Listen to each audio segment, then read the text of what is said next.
Alors, la vigne, au début, il y avait le produit. Est-ce qu'on utilise les nouvelles technologies dans la vigne ?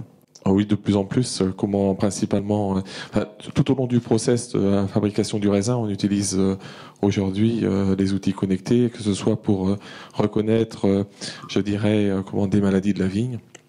Il y a quelques applications.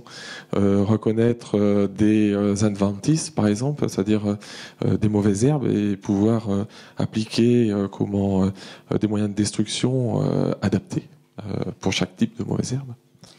Et au cours de la fabrication du vin ?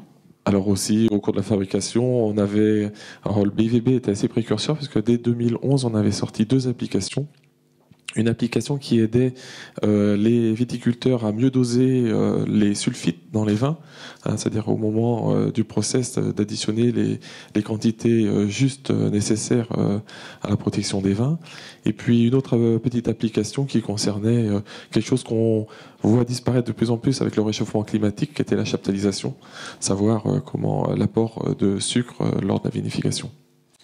Est-ce que les nouvelles technologies peuvent vous aider, notamment dans la lutte contre la contrefaçon ? On sait qu'il y a un certain nombre de problèmes, parfois beaucoup de vins qui sont mis en bouteille, avec des étiquettes qui mentent un peu sur le contenu. Est-ce que ça peut vous aider, vous qui représentez les vins de Bourgogne ? Alors c'est une application qu'on voit de plus en plus se développer.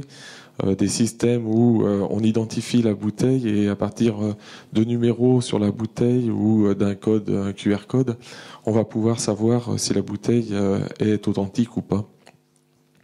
Donc ça en fait partie et ça se développe de plus en plus. Oui.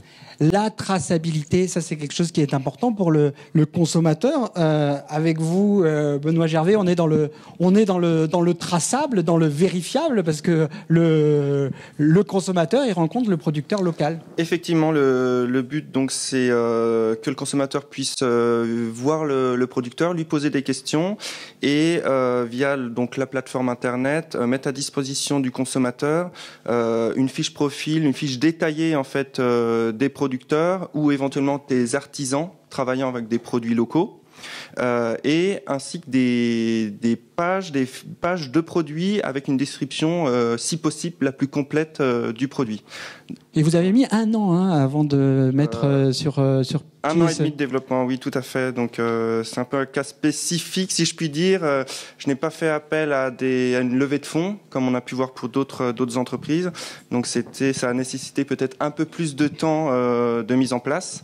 Donc oui, 1 an et demi de développement, 1 an de développement pur et on va dire 6 mois de tests et d'amélioration du concept en réel, avec vraiment 2 points de distribution qui fonctionnaient.